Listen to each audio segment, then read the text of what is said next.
Saludos y bendiciones. Agradecido de nuevo estar reunido con ustedes de forma virtual, pero es bueno tener este contacto con ustedes. Y bueno, primeramente vamos a darle gracias a Dios por la oportunidad de poder volver a regresar y impartir las clases, ¿no? También le damos gracias a Dios porque nos ha mantenido sanos y salvos. Y bueno, también vamos a pedirle a Dios sabiduría. Es necesario que tengamos sabiduría en todo lo que vamos a emprender el día de hoy con esta clase. Entonces, para comenzar, hoy vamos a tener un tema interesante. Es el primer tema del segundo periodo. Y para eso vamos a conocer ciertos conceptos, vamos a repasar ciertos conceptos antes de llegar al tema que realmente nos motivó a estar de nuevo acá. Triángulos o los triángulos es el tema que vamos a estar estudiando un poco, pero vamos hacia un teorema. La idea de estudiar los triángulos es porque vamos hacia un teorema que ya vamos a conocer cuál es. Es posible que algunos ya lo hayan escuchado y lo hayan trabajado, y bueno, muchísimo mejor. Ya va a ser mucho más sencillo. Antes de comenzar la clase, quiero presentarles a este personaje, ya muchos de ustedes lo han visto. Albert Einstein nació en 1879 y murió en 1955. Fue un físico alemán de origen judío. Se le considera el científico más importante y conocido en el siglo XX. Es un científico reconocido principalmente por la teoría de la relatividad, además de que dedujo la ecuación de la física más conocida, la equivalencia masa-energía. Realmente, de pronto él no ahondó mucho en los triángulos y en el teorema que vamos a estar mirando, pero fue un gran científico que dio grandes aportes a la ciencia y bueno, recordarle en este comienzo de clase, siento que es un poco, es importante, ¿no? Es un detalle importante para no solamente ahondar en el tema que vamos a tocar, sino también tocar otros tópicos, ¿no? Que también nos pueden enseñar. La primera parte que voy a tocar son los polígonos. Dice que es una figura plana con línea poligonal cerrada. La palabra polígono viene del griego y significa muchos ángulos. Esto da origen a que un polígono no puede construirse que un polígono puede construirse con tres o más lados o tres o más ángulos. Es decir, que un polígono puede llevar más de tres lados o más de tres ángulos. Quiero aclarar lo que es una línea poligonal cerrada porque es importante. Dice que es aquella línea que está formada por varios segmentos consecutivos. Una línea poligonal puede ser abierta o cerrada. Ahí a mano derecha vemos dos figuras, una línea poligonal abierta y una línea poligonal cerrada.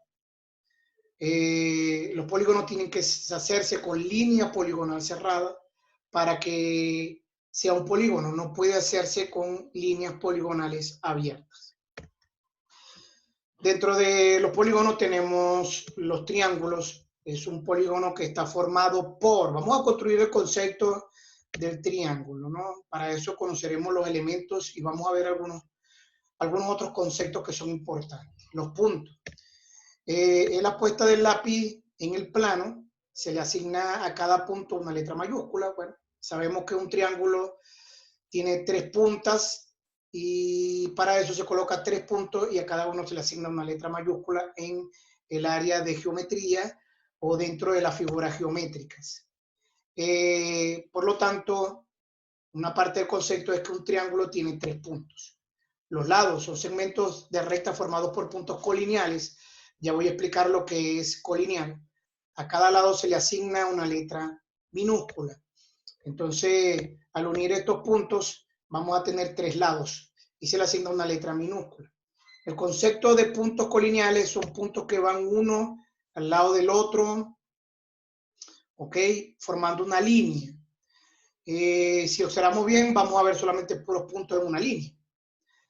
Pero si alejamos esa línea de puntos o la acercamos mucho a nuestra vista, para aquellos que de pronto tenemos problemas para ver de cerca, nos vamos a dar cuenta que no vamos a ver puntos. Vamos a ver, es una línea. Sea que la acerquemos, sea que la alejemos, vamos a ver una línea y eso es lo que forma una línea recta. Entonces, otra parte del concepto es que un triángulo está formado por tres lados. Tenemos los vértices, es la unión de un punto con dos lados del triángulo. Fíjense bien que aquí tengo un punto y tiene unido dos lados. Tengo otro punto y tiene dos lados, es decir, que este es otro vértice. Aquí otro punto y dos lados, aquí otro vértice. Y se escriben de esta manera. Vértice se escriben de esta manera. El vértice B se escribe así. El A se escribe de esta manera con la A en el medio. Y el vértice C se escribe de esta manera con la C en el medio. ¿Ok? También tiene ángulos. Es la medida en grados de la abertura de cada vértice. Entonces, esa abertura se puede medir con el transportador y con los triángulos tenemos tres ángulos. Y para terminar el concepto, dice que la suma de los tres ángulos es igual a 180 grados. Cuando sumo los tres ángulos alfa, beta y tita, la suma me tiene que dar 180 grados. Y bueno, con eso completamos el concepto de triángulo. Dice que un polígono está formado por tres puntos, tres lados, tres vértices, tres ángulos, y la suma de los tres ángulos es igual a 180 grados. Dentro de la clasificación de los triángulos según sus lados tenemos el isósceles, el equilátero y el escaleno. Fíjese bien que el isósceles tiene dos lados iguales y uno diferente. Por lo tanto, tiene dos ángulos iguales y uno diferente. El equilátero tiene tres lados iguales. Por lo tanto, debe tener tres ángulos iguales. Están en verde los tres. Y el escaleno es aquel que tiene tres lados desiguales o diferentes. Y por lo tanto, tiene tres ángulos diferentes. ¿Ok? Tenemos la clasificación de los triángulos según sus ángulos. Tenemos que el triángulo octusángulo es porque tiene un ángulo de 180 grados. Tengo un triángulo rectángulo que tiene 90 grados. Un ángulo tiene 90 grados. Y tengo el triángulo acutángulo que donde los tres ángulos, todos tres, tienen menos de 90 grados. ¿Ok? Entonces, a eso se le llaman ángulos agudos. Para continuar, conociendo algunas figuras geométricas, tenemos los cuadriláteros paralelogramos, que son los polígonos de cuatro lados, cuatro vértices, cuatro ángulos rectos o de 90 grados. Esas condiciones obligan que los lados estén en paralelos 2 a 2. Vamos a ver la referencia de este concepto. Esto que está acá tenemos es un cuadrado que tiene, fíjense bien, tiene cuatro lados. Los cuatro lados están en paralelos de 2 en 2 y cada esquina tiene un ángulo de 90 grados. ¿Ok? Dice bien que de 2 en 2 son paralelos. Por lo tanto, por eso que se llama que un cuadrilátero paralelogramo. ¿Okay? Y también tenemos un rectángulo que también cumple las mismas condiciones, tiene un ángulo de 90 grados, tienen dos paralelas, 2 a 2, y otras paralelas de la parte vertical iguales. ¿Ok? A eso se le conocen cuadriláteros paralelogramos. A ellos lo podemos calcular el área de un cuadrilátero. Esto lo han visto incluso en primaria, pero vamos a repasarlo. Cada uno tiene una base, se le conoce como A, y una distancia base, y ambos tienen una base de alto, ¿okay? Tienen una medida de alto, que se le llama B. La fórmula de un cuadrilátero del área es A por B, así que lo que vale la medida de A multiplicado a la medida de B me va a dar el área del cuadrilátero. Y se escribe de esta manera, como lo estamos mostrando en la última fórmula. De esta manera es que se escribe. ¿Ok? Ahora, vamos a ver un ejercicio. Un cuadrado de 3 por 3 centímetros. Simplemente multiplicamos 3 centímetros y 3 centímetros. Esto va a dar 9 centímetros al cuadrado. Les recuerdo que no solamente se multiplican los números, sino también se multiplican los centímetros. Y tenemos el de un rectángulo, 10 milímetros y 3 centímetros. Bueno, aquí hay un pequeño error. Tómenlo como 3 centímetros, no hay problema. 3 milímetros, perdón. Y aquí lo tenemos. 10 milímetros, aquí está la corrección. 10 milímetros y 3 milímetros se multiplican. Y al multiplicar 10 por 3, tenemos 30 milímetros al cuadrado. Se coloca el 2 porque los milímetros también se multiplican. Milímetros por milímetros son milímetros al cuadrado. Igualito sucede acá, centímetro por centímetro son centímetros al cuadrado. Ahora, si el área de un cuadrilátero es base por altura, A por B, ¿ok? ¿Qué pasaría la mitad de él? Un triángulo. ¿Qué pasaría? ¿Ok? Si tenemos ese triángulo, vamos a tener que va a ser la misma fórmula, pero ahora AB la vamos a dividir entre 2. Fíjense bien que es la misma fórmula de arriba, pero lo vamos a dividir entre 2 porque ahora se partió el rectángulo o se cortó el rectángulo en 2 partes iguales. Es decir que para yo obtener el área de este triángulo, simplemente lo que hago es que multiplico la base por altura igual de la misma manera, ¿ok? Y lo divido entre 2. ¿Ok? Vamos a ver un ejemplo. Tenemos 3. Ahí vuelvo a tener el mismo errorcito acá, pero yo sé que ustedes comprenderán. 3 milímetros y 10 milímetros. Y aquí tengo, ahí está, ¿ves? La fórmula que ya habíamos establecido, 10 milímetros por 3 milímetros. Aquí tengo la corrección, ¿ok? Dividido entre 2, ¿ok? Arriba me va a dar 30 igualito. Fíjense bien que la multiplicación de 10 por 3 me sigue dando 30 milímetros cuadrados, pero al dividirlo entre 2 me da 15. ¿Por qué? Porque es la mitad del rectángulo que tenía antes. Ahora sí, sabiendo todo lo referente a los triángulos, tenemos el teorema. Vamos a hablar de un señor que se llama Pitágoras.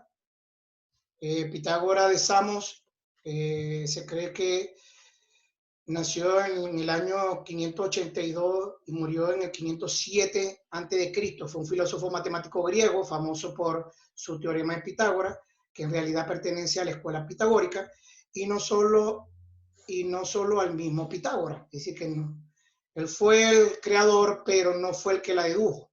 Quien demostró dicho teorema fue uno de sus discípulos llamado Paso de Metaponto. ¿Ok? Entonces, dentro de Pitágoras, resulta que ese teorema se aplica en un triángulo muy particular, que es el triángulo rectángulo.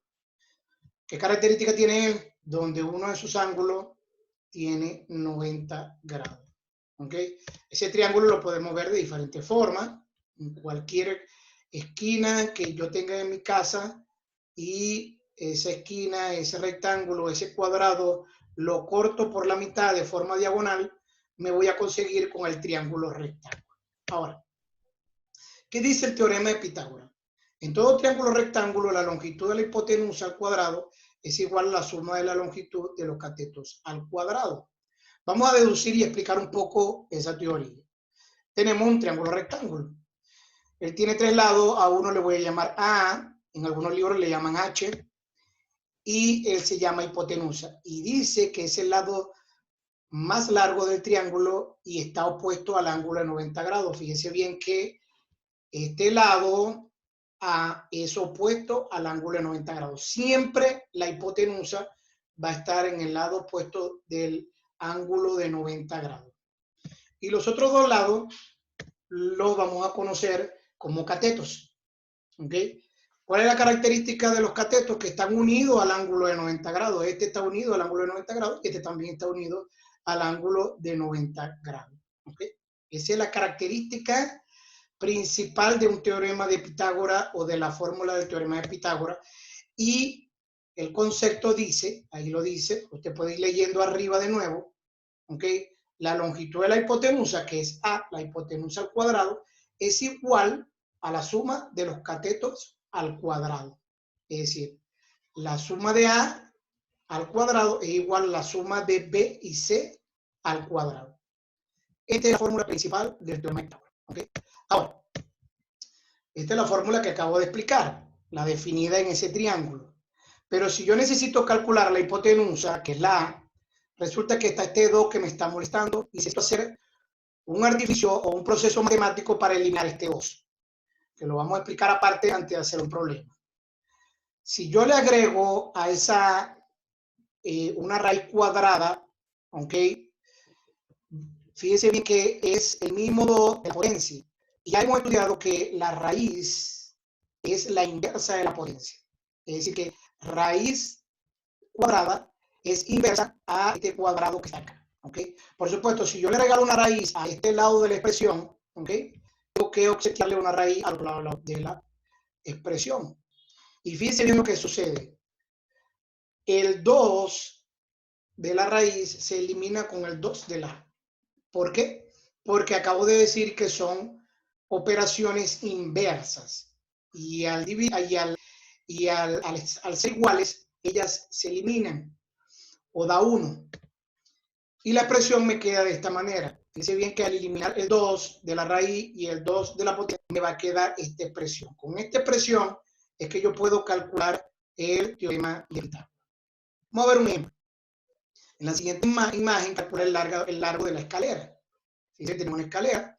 Queremos saber el largo de esa escalera. Es decir, la escalera es figura geométrica de un triángulo rectángulo. ¿En dónde está el ángulo de 90 grados? A ver, lo pueden identificar todos. ¿En dónde está el ángulo de 90 grados? Aquí. Muy bien, excelente. Aquí es el ángulo de 90 grados. Entonces, me van a dar la altura y me van a dar la base, la distancia que está en la parte de abajo. Y se necesita calcular el largo de la escalera. Entonces vamos a la fórmula principal. Voy a repasar lo que hice en la hoja anterior. Elimino los 2 y me queda A igual a la raíz cuadrada de B al cuadrado más C cuadrado. Hasta ahí llegamos en la hoja anterior. ¿Qué voy a hacer? Donde está B, 3 metros, y donde está C, los 4 metros. Este bien que está si elevado al cuadrado, porque la forma dice la raíz al cuadrado. Después, para el limón, dijo que 3 al cuadrado, es 9. Metro al cuadrado, como metro no es un número que me queda más. 4 al cuadrado, 16. Y metro al cuadrado, como metro no es un número, me queda más cuadrado. ¿Ok? El sub 19 más 16 y más 25. Y después tomo los 2 metros al cuadrado. Ahora, yo regreso a colocar esta raíz cuadrada de 25 y esta raíz cuadrada al metro cuadrado. Fíjense bien, sepa la raíz para 25. Y ahora yo diría que este 2, ¿ok? La raíz cuadrada de 25 me va a dar 5. ¿Cuál es el número múltiplo? Este se elimina por el paso que hicimos en la parte de arriba para eliminar la raíz. Es la raíz cuadrada de 25 me da 5, pero la raíz cuadrada de metro cuadrado me va a quedar metro porque este 2 con este 2 se elimina por el paso que expliqué anteriormente. Y por supuesto, si me de la hipotenusa era el triángulo y la hipotenusa tiene que valer más que el 2. Por lo tanto, me dio 5 metros y yo puedo deducir que mi problema está bueno. La tarea le corresponde a ustedes. Y miren bien, dice, una escalera está apoyada a una pared de 6 metros de altura. Es decir que tengo una pared de 6 metros de altura y la escalera llega hasta una altura de 2 metros. ¿Ok? Y de la pared a donde comienza la escalera en el piso es de 3 metros. Estoy colocando 2 rectas de colores, una para cada color que estoy colocando, ¿no? ¿Cuál es la diferencia de distancia entre lo más alto de la escalera? Es decir, entre lo más alto de la escalera acá, ¿cuál es la diferencia de distancia que falta de acá a la parte de arriba de la pared? ¿Ok? Lo que falta. ¿Ok? Entonces, esa medida tengo que calcularla. Para eso, usted puede ser creativo con sus dibujos para poder calcularlo. Y fíjense bien que yo estoy tomando las líneas azules de la pared completa hasta lo que está separado de la escalera. Y voy a llamarlo que ahí voy a tener la hipotenusa 1. Y en el rojo, que es la escalera, donde está la escalera, ¿ok? Que es el triángulo más pequeño, uno los lados, y voy a tener una hipotenusa que la voy a llamar A2. Es decir que si yo tengo este valor y tengo este valor, puedo calcular este. Y si tengo este valor y tengo este valor, como lo muestro en el dibujo, puedo calcular esto. Para saber cuánto le falta, simplemente tengo que restar la distancia de A1 menos la distancia de A2 y voy a saber cuánto le falta a la parte superior de la escalera para llegar arriba, ¿ok? ¿Cuánto le faltaría? ¿Ok? Ok, este problema lo van a resolver ustedes en su cuaderno. Acuérdense que ustedes pueden utilizar esta tecnología para repetir el video varias veces y poder entender cualquier duda de lo que esté dado en el video. Todo lo demás, agradecido, saludos a sus padres, a sus acudientes y espero que les haya gustado y hayan aprendido algo nuevo de este nuevo proceso educativo. Dios les bendiga.